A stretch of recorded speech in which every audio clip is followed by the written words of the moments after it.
Prop 123 means more money for schools.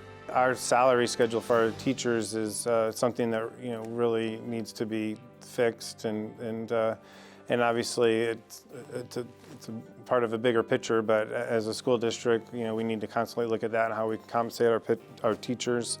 But some think the plan is a bad one. The legislature has not funded the schools since 2011, maybe 2009, according to what they should have been doing. Now, I have to follow the law. We feel the legislature and the governor are not following the law. And there was a court case. The Supreme Court ordered the legislature to pay $380 million a year. They have not paid it. They have the money. They're not following the law. Plus a look at Prop 124 making changes to public safety pensions. This is Arizona Week.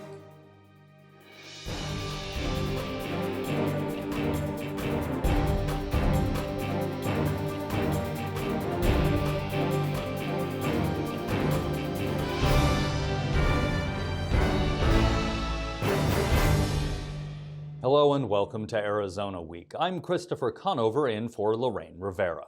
May 17th is a special election to deal with two propositions. The first, Prop 123, nearly triples the payout from the State Land Trust Fund to public schools for 10 years. If voters approve the increase, it settles a school funding lawsuit. Lorraine takes us to the Altar Valley School District to begin our look at Prop 123. Dr. Dave Dumont from Altar Valley School, thanks so much for having us out here today. Thank you for being here. Tell us a little bit about this district. All right, so Altar Valley is 20 miles west of downtown Tucson. Altar Valley is made up of two schools. Our district is about 700 students in total. We're preschool to 8th grade. We have a high free and reduced count. About 97% of our students are on free and reduced lunch. And we're rural and we're small, and we really have a nice hometown community feel. We have about 40% of our teachers or so actually live and work in the community, and so they have a lot of tight relationships with our students. So what sorts of challenges does Altar Valley School District face? We have a lot of the same challenges that any school district has. We are, it's hard to get teachers and retain teachers. So one of our focuses is, since I've been here, since I started 2 years ago, is focusing on teacher retention and recruiting teachers. And we still have teacher vacancies that we've had the entire school year. So, one of our big challenges is teaching and getting teachers and supporting our teachers.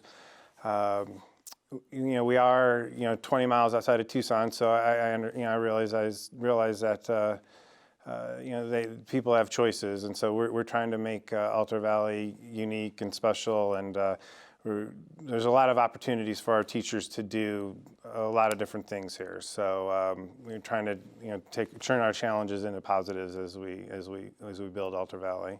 What are some of those positives? You mentioned there's quite a few after-school programs here. Yes, we after-school programs. We're one of here at the middle school. We have the 21st Century Community Learning Grant, where we're able to provide tutoring and enrichment activities for our students. And so we do before and after-school activities. Some of them are as simple as the computer lab being open or the library, but then others are very specific. We have cooking, we have band, guitar, we have drama, then we have after-school. We have after-school sports also that kind of is involved in all that. And then with all of that comes tutoring and specific intervention to help our students be successful in the classroom. And this is a B-rated school district? Yes, we are. I'm proud to say we are a B-rated school district. It's also one of the few that has gone from underperforming to performing? Yes, back in the school labels, the school was identified as being underperforming, and several years back they were able to get out of school improvement, which is a really great accomplishment for the teachers and students here. What do you attribute that to? What really did that? Well, it goes back to the people that are here. The people here, they care, and the kids care, and the adults care, and that's really what drives everything. Our after-school program is getting ready to end in a couple weeks, but our drama program hasn't done their final performance, and so our drama teacher is like, we need to, I got 40 kids staying after school, and we need to I want to practice to the last day. I mean, they're just really committed, and so we will be continuing to bus kids home a little bit later so they can stay to get ready for their Wizard of Oz performance. Next month, voters will head to the polls to decide on Prop 123 to put more money in classrooms. Is that something this district needs? This district and all districts need more money, more funding. We've been underfunded since 2010, and we need to do more. I mean, currently we have teachers here in Alta Valley School District that have 10 years of experience and a master's degree, or making $34,000 a year, and so it's horrible. And so, yes, we do need more funding in education. And I know if Prop 123 were to pass, our initial thing would be to provide kind of loyalty stipend or bonuses to our teachers immediately, and then going forward with that money that's going to come over the next 10 years would be to really look at how, what do we need, what do our teachers need? Is it, would we put it back into teacher salaries or something to support our teachers in the classroom? How much money would you say that would eventually come to the district over the next few years if Prop 123 passes? Well, if Prop 123 passes, we would immediately see in our school district of just under 700 students would be $103,000 to our budget currently for this year, and then going forward, it would be, if all things stayed exactly as they are, would be approximately $28,000 a year, and then after that would be the next 5 years would go up to over around $40,000. Does that mean that you hire more teachers, or you improve technology or resources that the school uses? Our commitment, our board and our commitment is to maintain low class sizes. So if we needed to, then that would be like, this grade level is going up, or maybe we use that money to add an additional teacher, or what are our needs, and really just it's as what our needs and our goals going forward, and we'd really decide what we needed to do. If Prop 123 does not pass, does that present new challenges, or does it the challenges just remain? The challenges remain. I think in education we're really good at getting by, and unfortunately that's been it's a good thing and it's a bad thing. And so we would continue to set our goals, set high expectations for ourselves, and really what do we need to accomplish them. But it's any little bit helps, and we need to make our teachers feel valued any way we can. And I know that's one way, is being able to provide more resources or compensation to them. But then what else can I do, and my principals do, and the whole community do to help support our teachers? You came here from the Phoenix area. What is your perception of how Arizona values education, maybe in some of these smaller communities?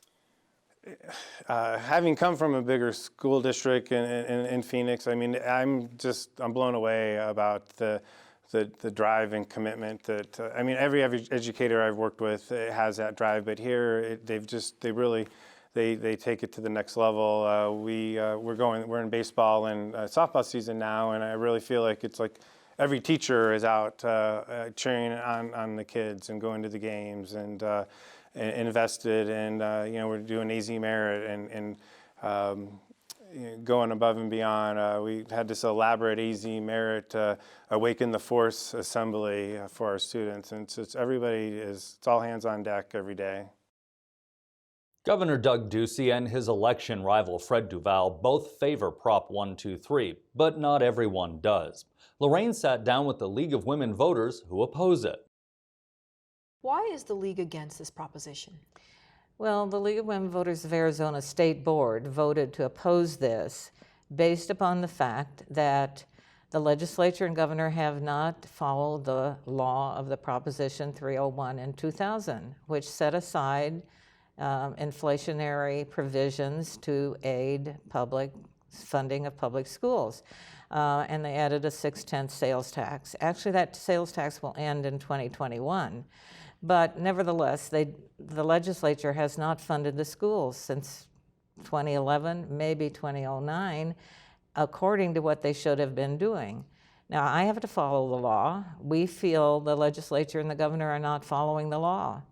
And there was a court case. The Supreme Court ordered the legislature to pay $380 million a year. They have not paid it. They have the money. They're not following the law. Instead, they are coming up with a way that's a very complicated compromise to say that they're going to be funding schools. But it's doing away with a voter initiative. You know, we feel that's disenfranchisement of a voter-approved law. There are people who are hearing this and thinking, why not just put money into the schools? This is how it's happening, even though the language is not correct. And you're a former educator. Yes, well, I think they should put money in schools. They've got enough money right now to pay what the court ordered them to pay. They're not doing it. I'm not sure why they're not doing it, but they're not doing that funding, and they're setting up an arrangement where they're going to get more money out of the land trust, which has provided money for public education and universities, but going up to 6.9% withdrawal from the land trust, which is special here, will mean actually in 10 years that the land trust will not have the same corpus it has now. I mean, I've been told they'd have to make 10% interest a year off of selling land or leasing land to be able to have the same amount of money in 10 years. So they're going to diminish the land trust by taking money from it and using some general fund money.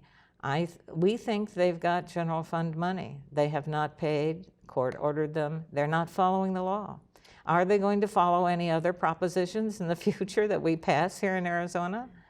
I mean, that seems to me that the legislature is saving that money, or the governor and legislature want that money for other things, and I think education is one of the most important things the state does. What are you supposing those other things are? I mean, if it's not education, which you say is important. It appears from what I have read that the corporation business tax cuts will put in every year maybe $100,000 less into the general fund, so there'll be less money there. And other things that are, well, we have a lot of prisons in Arizona. The governor's talked about a special border strike force, I think.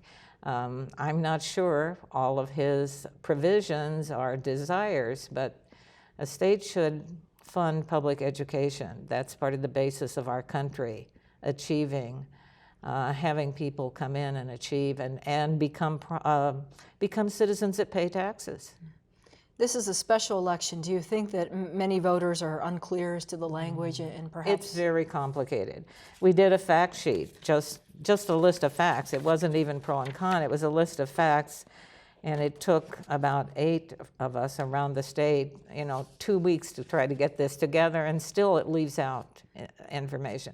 The big problem with this is it goes against what the voters had decided, and then it puts in a lot of triggers or problems. For instance, if the legislative part of paying for schools goes to 49%, they can stop this inflationary. Right now it's going to be 41%, 59% from the trust fund money. But it may hit 49% if less money's coming into the general fund from business tax cuts being less. They should restore some of those business tax cuts. Any survey of CEOs in this state has indicated we need to have good education for business to thrive. And it seems to me to be an upside down thing to say you're going to keep cutting the business taxes and you're going to be thriving when you have less money for schools. Schools should be funded. They are funded at such a low rate now, we're about 50th in funding of schools. And again, for those of the viewers who are watching and saying this does fund the schools, you're saying this is not the right way. It funds a little, maybe 70% of what they might have gotten if it had been done at the right time, but they're going to lose part of that tax extra bit in 2021, and in 10 years they're going to have taken a lot out of the land trust if they do this. This does not seem to be a fair thing to do when the legislature has the money right now that they could pay what the Supreme Court had ordered them. It's back to the lower court. If this fails, I guess that we'll go back to maybe arbitration with the court or back to court cases. It seems to me that legislators in many states, even when they're conservative, they've wanted to improve public education. They've wanted to improve universities. They haven't wanted to do extra kinds of things by harming the people they serve. Okay, So sure. we really advise a vote no on 1, 2, 3 and see what we can figure out after that. Okay, Shirley, thank you so much. You're welcome. Thank you for having me. Also on the May 17th ballot is Prop 124. It's part of a restructuring of the pension plan for firefighters and police officers. Jim Mann with the Fraternal Order of Police sat down with us to explain why police and firefighters support the changes. For those who are just starting to realize that we've got a special election coming up, Prop 124 is the one that doesn't get talked about much. Explain, if you can, in layman's terms, what Prop 124 does.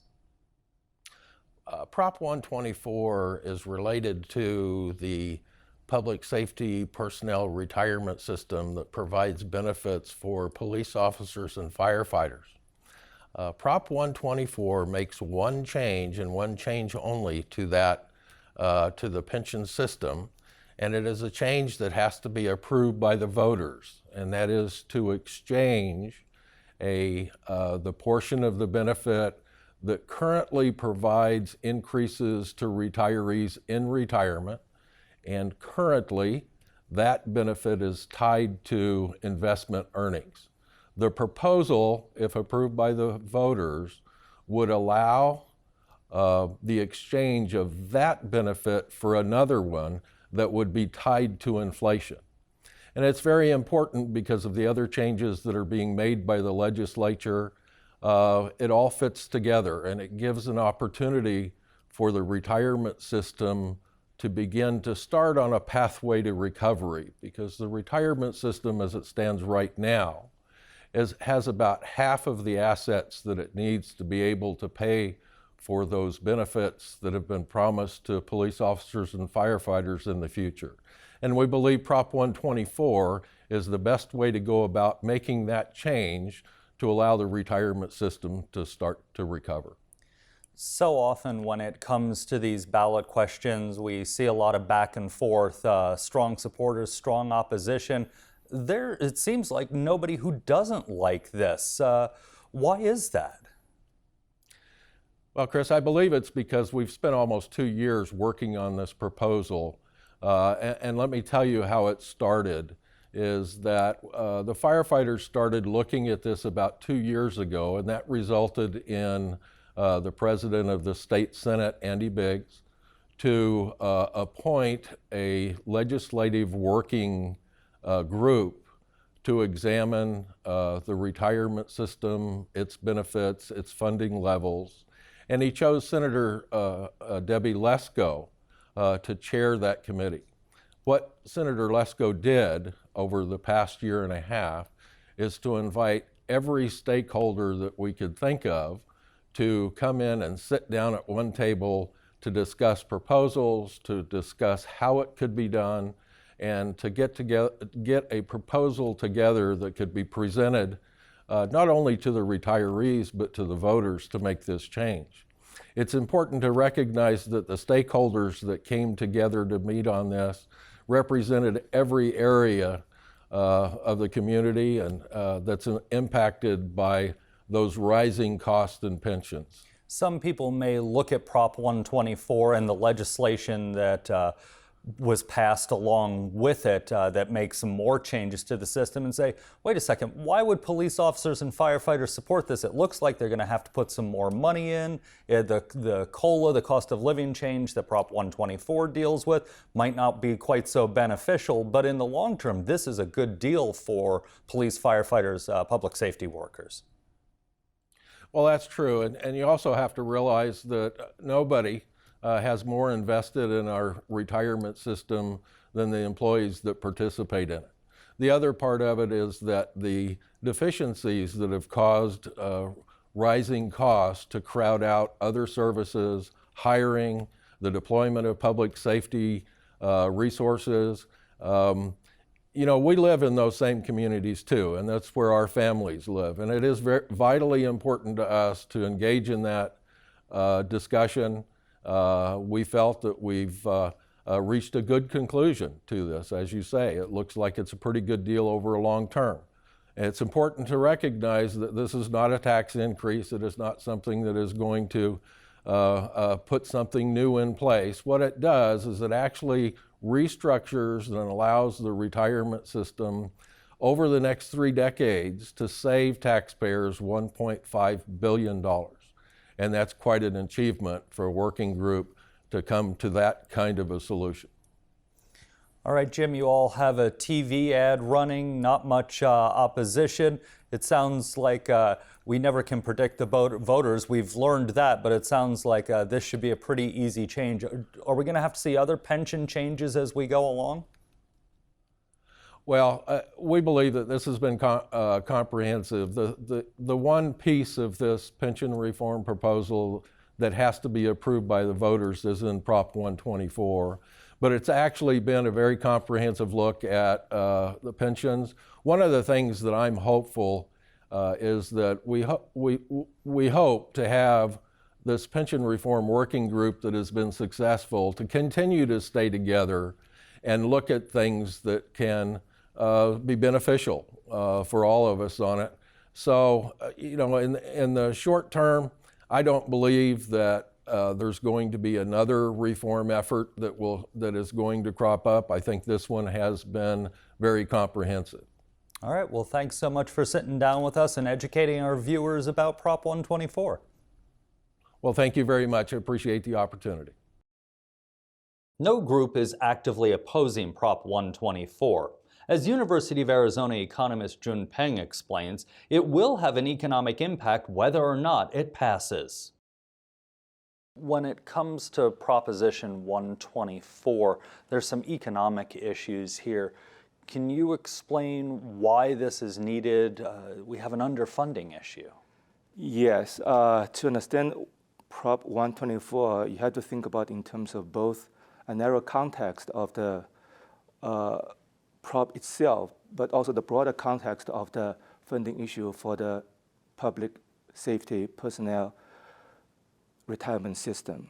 So for the narrow context of the proposition itself, it is asking voters to amend the state constitution so that the state legislature can change the post-retirement pension benefit increase formula for public safety employees and retirees. So the current formula is unsustainable. It's called permanent benefit increase.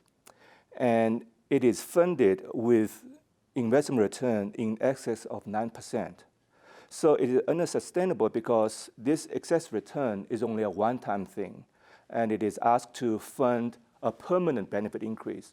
So you're almost asking yourself, like, can you use let's say one-time tax rebate to permanently increase your spending cost? So you cannot do that. And then secondly, it is also kind of not fair to the retirees themselves because there is uncertainty in this. So some years you will have excess return, but other years you have lower than average return. And so they don't know in which year they may be able to get a benefit increase. When it comes to retirement systems, public retirement systems, Arizona is not alone in this, though the public safety sector is worse than the others, but we're not alone in this. Yeah, so that's getting back to the broader context of the financial condition of the PRS. That currently it is funded at only 50% level, which means they have only 50% of money they need to fund all the benefits. And that comes out to about $60 billion unfunded liability. Because, and as I said, it's not just Arizona problem. It's really a nationwide. On average, for nationwide state retirement plans, it's funded about 70%, and so certainly 50% is much lower than the national average. And as a comparison, the bigger Arizona retirement system, the Arizona state retirement system, is funded at about 76%, so which is in a much better condition. As for people who don't follow this day to day and don't understand necessarily pensions, when you say it's funded at 50% or the larger system is funded at about 76%, that means if everybody in the system retired today, they have enough money to pay for 50% or half of the people. Yeah, so of course, 50% is as of today, and obviously they have money to pay for these benefits for many, many, many years to come. It's only like in the long term is that when people retire and over time, then they will run out of money to pay for their benefits over time. And of course, those are benefits that have to be paid. You can't tell people, sorry, we don't have the money, it has to be paid. Exactly, that's the point of Prop 124, because state constitution guarantees benefits promised to the employees and retirees. So you cannot, the state constitution says that you cannot damage or impair these benefits. So in order for state go back and to change these benefits, they have to ask voters to amend the constitution so that allow the state to do that. You've looked at this. Does it fix the problem completely? We're finished, we don't have to touch it again? Or is this the beginning of a fix? You're exactly right. This, I would say, this is really only the first step, and this is long-term, and it doesn't mean the problem will be solved. And they say that the Prop 124 is only part of a broader package of reforming pension benefit for the PRS, and research shows that this will save them about $1.5 billion over a 30-year period. But now their funding shortage is $6 billion, so that's why this is only a first step. And of course, this isn't just state government it hits, it also hits counties and cities and towns that have police officers and firefighters because they pay into it also. Exactly. The reason we even have this ballot and Prop 124 is because everybody or every stakeholder is very much on board with this issue, and local government employees, they are paying for all the pension benefits, not just state government, so that they want to see this being resolved over a long period of time. Because it hits their budget also, just like it hits the state budget. Yes, all the local government employees, including City of Tucson, they are all paying for increasing pension contribution to the system. And that's our program. Lorraine is back next week. I'm Christopher Conover. For the entire Arizona Week team, thanks for watching.